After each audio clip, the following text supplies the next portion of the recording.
So today in the doll room, join me for a doll room tidy reorganisation. I'm going to build a filming space.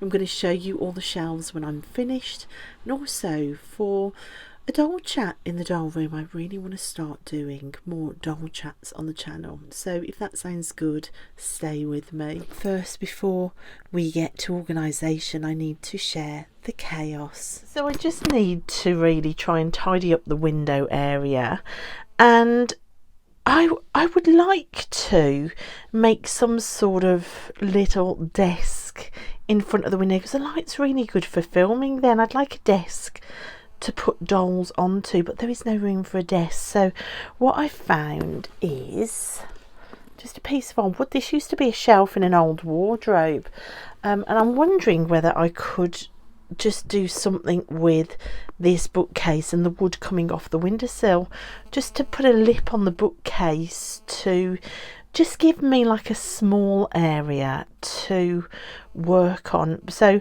first of all, what I'm going to do, I am going to put the net back up on the window.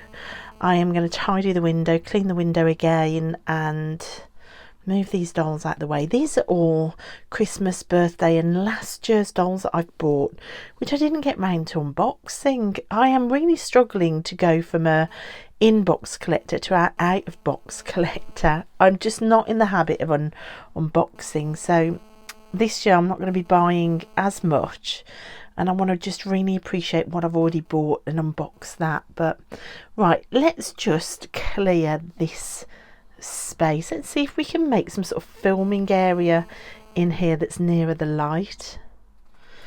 So this unit here is an old unit that when I used to have a rental property, some tenants left behind, and it's just been used for all sorts of things over the years.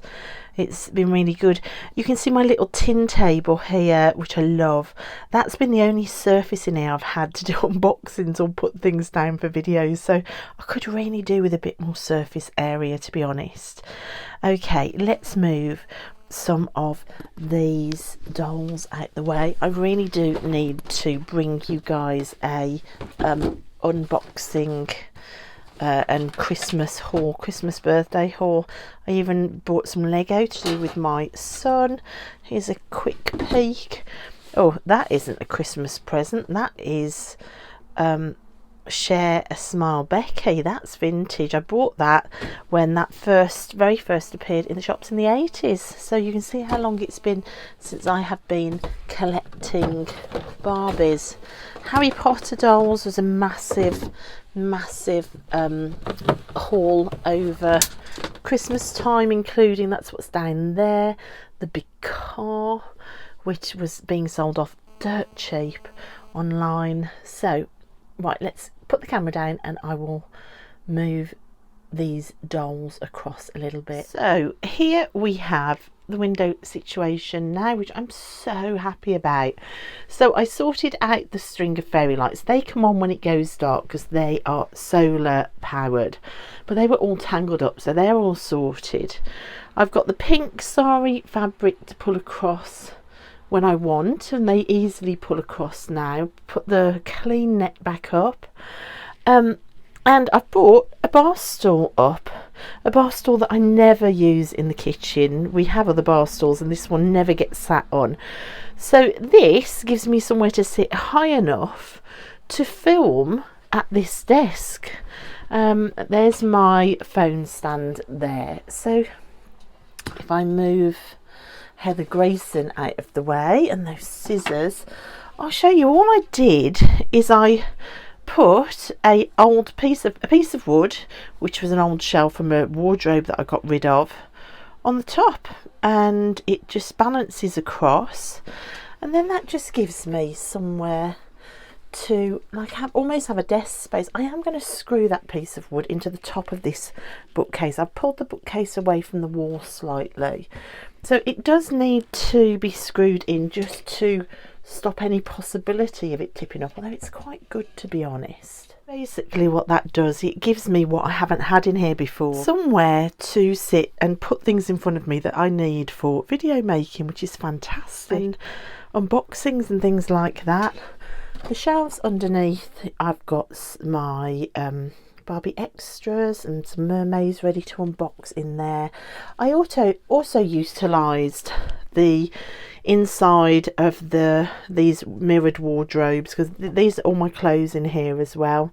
But there was loads of space in there for some of the things I still need to unbox, so it just cleared away the boxes a little bit. Up here I've got my birthday and Christmas present dolls, some of those, and some earlier dolls as well. Virtually everything I bought last year I haven't unboxed, which is crazy really, but all those shelves are a little bit more organised up there. Those two shelves are full of what I have still to unbox in my old collection. I haven't really done anything with these shelves here, so I've got some of the dolls that I unboxed from my vintage collection on there, and my Dorothy Barbie and all the Madame Alexander dolls are there. My one and only Bratz is there. See, that's a Harry Potter doll waiting to be unboxed. That can be gone soon. I've got all bits and pieces that I just grab here. Vintage dolls are down there. That still needs a good organise, you can see, but you know, one step at a time. This is just so much better. And then the main bookcases, so I've got all of my Bradley dolls along the top. I do have some more Bradley dolls actually to show you, but what I've done, like my two gothic Bradley doll twins, I've put the two Avon bottles either side. I just think that's such a beautiful vibe, and that's what I've done. I'm kind of mixing, you can see, different toys. I like that. I think that begins to tell a story on a shelf. I'm much more a storyteller with my collection than I am just a display person where like all the same brands are there and they're all rainbow coloured. You know, I don't tend to do that as much. For a start, I'm not really as too organised for that, but I also like this ability to storytell. Like, I really felt like I wanted my two Barbie minis up there as well, so there's a few things added to that top shelf which just seemed right. If we scan down, these are the Barbies, the new Barbies that I bought last year, as well as the rest, some of the Barbie extras that I managed to unbox. So we've been doing the Barbie extra unboxing, so there's 5 unboxed at the minute, and then just some fashionistas. So the girl at the back, the blue girl, I might get her off the shelf actually and keep her in my bag, because she was a Mother's Day present brought as a surprise from my kiddies.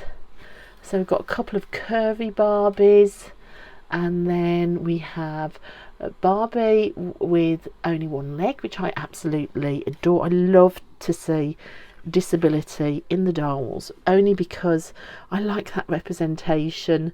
As a mom of a child with a disability, it does really make me very happy. I loved the Barbie with Down syndrome that they released last year, which is next to my bed actually. It's on my desk in my bedroom, so there are a few other Barbies in my bedroom, but for now that's the new Barbie shelf there, which all got dusted last week. Over here on this shelf, these are some of my old collection that got unboxed last year. The new addition on this shelf was the Ken to go with the ice skating Barbie, so I managed to track down the Ken second hand. This Ariel I found in the loft. I think she was one of my kiddies. So you can see there's all sorts going on there. There's the Silkstone 50th anniversary Barbie at the back, a couple of holidays Barbies. I would love a full collection of all the holiday Barbies, I really would. Then you've got another skater Barbie on a musical turning box, and then Silk and Flame. I just love her. She's a reproduction Barbie. So that is me beginning to open my old collection. These dolls were bought in the 80s and 90s, so when I first collected, as were these dolls. These were all dolls bought new in store in the 80s and 90s, apart from that one at the back with the gold and brown dress. She was bought second hand last year.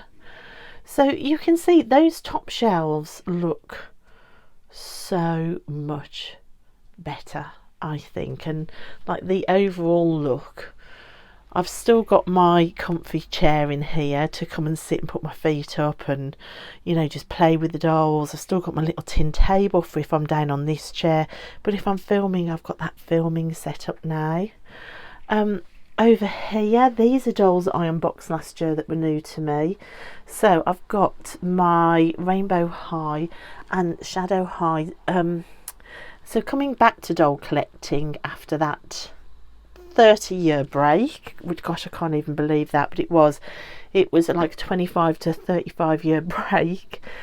It just blew my mind. I had no idea about Ever After High dolls. I had bought my daughter a couple of these dolls which I saw reduced in B&M one Christmas when she was little, but she's too heavy-handed with them and they broke, so I've saved them and bought them in here.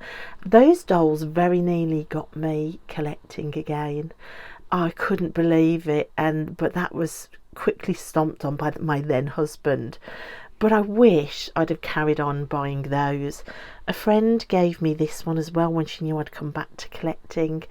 But these lines, so Monster High and Ever After High and Rainbow High and Shadow High, they were all completely new to me. So this was me dipping my toe into those. And then of course we've got my scene Barbies here, which I've spoken about before. This is my reconciliation shelf because it was my scene Barbies that stopped me from collecting. I got cross with Mattel for changing Barbie and to compete with my scene, and I got really angry and I refused to buy my scene and I stopped buying Barbie. Biggest doll collecting regret of all time, because of course I had money, I had a good job, I was right next to Toys R Us, I had no kids, I was right in the peak of my doll collecting, and I downed tools out of misguided loyalty, and I could have got all the original first release of the My Scene. Oh my gosh, I'm so sad about that. But this is my reconciliation. So these were second-hand dolls, but new to me, bought last year as well. At the back here in box, you see a Susan B. Anthony Inspiring Women series Barbie. That was a Christmas present off one of you lovely lot, and it blew my mind. What have we got down here? So we've still got some more of my old collection, plus some new dolls to unbox. And new dolls here, right, these little ones actually. So these are, you can see, these are charity shop finds. That was £1 for the troll figures, and 10p. These are to go in with my troll collection. If you like trolls, I do have a troll video a few videos back, but my trolls are kept in my bedroom. This is a shoppy. I love the shoppies.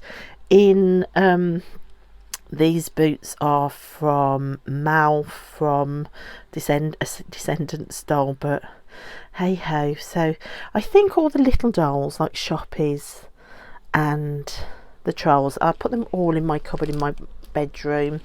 I've got loads and loads and loads of charity shop finds that need washing. More dolls there. There's bags underneath this chair with charity shop stuff in. So there's loads coming on the channel, guys. There's loads of unboxings and loads more sharing of the doll room. As things change significantly, I will continue to share, but I just wanted to show you this setup. Seeing as I showed it you in chaos at the beginning of the week, I thought I would show you just doing a little bit here and there for a few minutes here and there, how beautifully quickly things can come together. If you wonder what these are hanging up from here, these are the tiny little mini Barbie sets, which I just love. I wish I had more of these. I just think these are wonderful. So look, I've got another one over here. and there is another one here, so I love those. So while we're in the doll room talking about collections and dolls, and while we're opening Barbie extras, I thought I would have a little doll room ramble, because I've kind of set up this filming area not only to give me a surface to unbox, but also to be a kind of doll room ramble place, just to have chats about dolls. And I was thinking about the gorgeous hair on this doll and just how comforting it's been just to sit in the doll room and to play and spend time with my dolls in the last 2 weeks, really. Well, definitely since the middle of January, because I've kind of been stressing. I am in a little bit of health anxiety, to say the least, and I've never appreciated the doll room quite as much for the comfort it brings. And that brings me on to the idea of comfort dolls and carrying our dolls around for comfort. Now, apart from coming into the doll room, I don't think comfort dolls has been something that I've done. Being a inbox collector up until very recently, it isn't something that I would have had access to, and I am still slightly uncomfortable about taking dolls out in public. So I am trying to get used to the idea of taking dolls out, because it's something I'd love to do. But for now, it's been sitting in the doll room, spending time not really playing with the dolls, but interacting with them, tidying up, dusting them, unboxing them, and just generally just sitting here. Now I've got spaces to sit, it's easier to interact. And I started thinking, well, which dolls and why bring the most comfort? Now, out of the Barbie extras that I've unboxed, it's definitely this one, and for me it is definitely the beautiful hair and this kind of action of stroking the hair. I see lots of doll collectors just automatically sit and do this. I suppose it's a bit like when I sit with my dogs and stroke the dogs. It is a repetitive, calming, sensory action that brings the heart rate down, the blood pressure down. So that is really comforting. Of all my dolls, the doll that I love doing that the most with is my very favourite Shadow High doll, my first Shadow High doll, my only Shadow High doll that is out of box, and that's Heather Grayson. Now, again, it's a hair thing, so I think choosing a comfort doll, it's very, very much about the hair play, playing with the hair. It's just so lovely to sit and play with the hair. And Heather, as well as all these amazing clothes and accessories, her hair is just beautiful. It was never washed. It was like this out of the box. It was just no product, smooth, gorgeous. And I really, really appreciate that about Heather from Shadow High. Now, out of these two, even though she's got longer hair, this hair is silkier, but to hold this doll, I have to hold her on her fishnet tights, and for me, that's a bit scratchy. So I didn't realise until sitting down to get comfort from the dolls that it's very sensory. And for me, Heather wins because her legs are bare, so I haven't got that kind of scratchy material to hold on to. So I think looking at a doll from a sensory point of view is something that I've not really heard spoken of much in Doll Tube. So to look at a doll in box on the doll shelves and to choose the doll that you can see is going to give you the nicest sensory feel. There aren't scratchy fabrics, there aren't like tights that are going to fall down, and it's just a lot cleaner. And with long hair, those two are sensory things that might come into play. I was thinking about this Barbie extra if I wanted to go for something sensory, because that feel of the fur, again, you've got this lovely long hair. the crimping does affect, it's not quite as satisfying with the crimping in, but you've got the fur to play with. But then holding the doll, you've also got this on the trousers, and that makes a difference too. So I didn't realise how sensory I was around interacting with my dolls. So I think even though she's got the fur on, which I love, this one still wins because of the hair, but over all of those, it's Heather.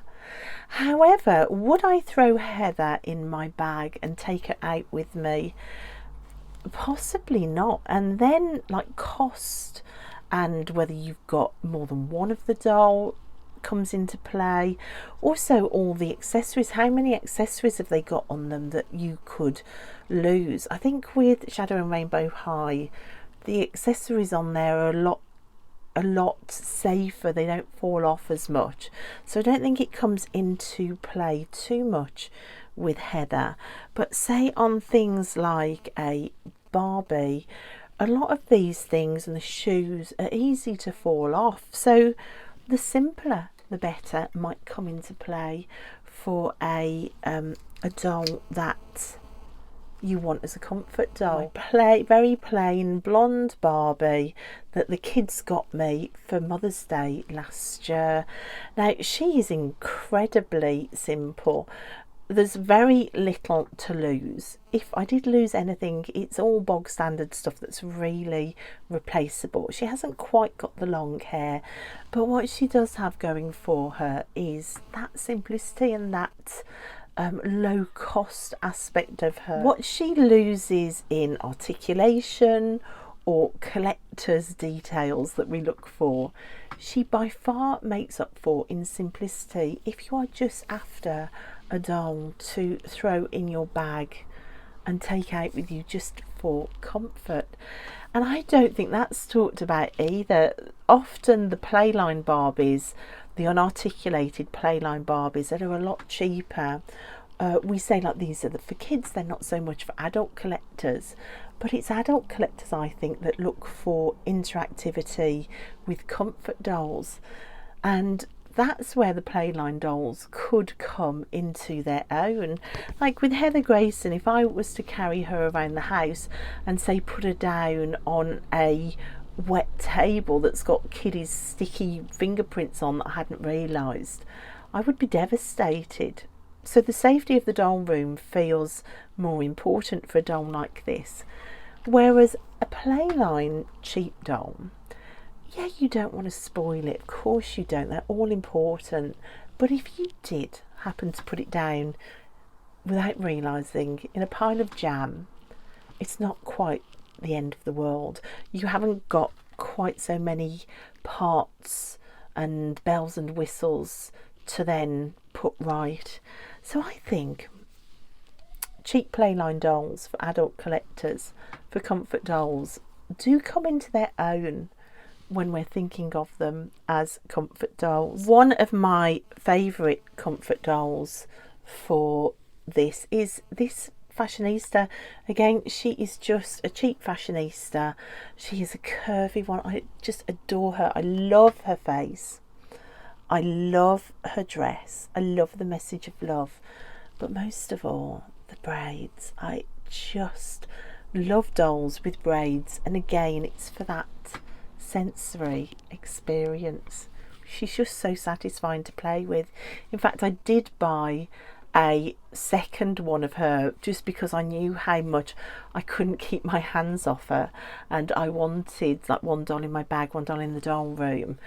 However, I do have a whole room, but it's a tiny little room, like I said, and I just don't have the space for duplicates of dolls. So this is just going to be what it is. She's going to be one that comes out with me.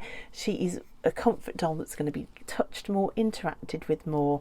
And the duplicate I sent to my friend who loved her in the video that I made about her unboxing. So we're spreading the love with this one. And again, the braids are just wonderful. And if you look, she has literally nothing really to fall off her. She's got no bells and whistles. She's a lot simpler, and she's perfect. So are Playline dolls just for kids? I don't think they are when you take into account that sort of comfort element of them. Now also, I think, as well as cheapness, them being safe to take out, sensory aspects, I think size as well. I mean, this is a little Madame Alexander doll from The Wizard of Oz, and again, this is just one of those little dolls. I think Enchantimals or Shoppies, which have all the hair. These are dolls. I can hear my daughter laughing in the background. These are dolls that the size of them make them brilliant just to put in a purse or in a side pocket of a handbag. And again, to sit in your hand, they're hand sized. So I think finding those smaller dolls, it doesn't necessarily need to be a doll like this, which is more vintage, but a smaller doll is something as well to consider if you're looking to buy a comfort doll. Now, surprisingly, since I've started all this again and started doll collecting, I've dipped my toe into other brands, and I found, if you can remember, if you watched a thrift video, this in a bag of bits and pieces in a charity shop. I didn't know what it was. I googled it. I realised it was from a Bratz doll. The helmet was with the controller as well, but I managed to track down the doll secondhand on eBay to go with it all, and I have to say that there is something incredibly satisfying about Bratz for comfort dolls. I think more than Barbie, there's something squishy about the body. It's more bendable, it's more pliable, it gives you pushback against the skin. I suppose it's sensory that I'm speaking about again, isn't it? Which isn't something that I think I had realised until I sat down to chat.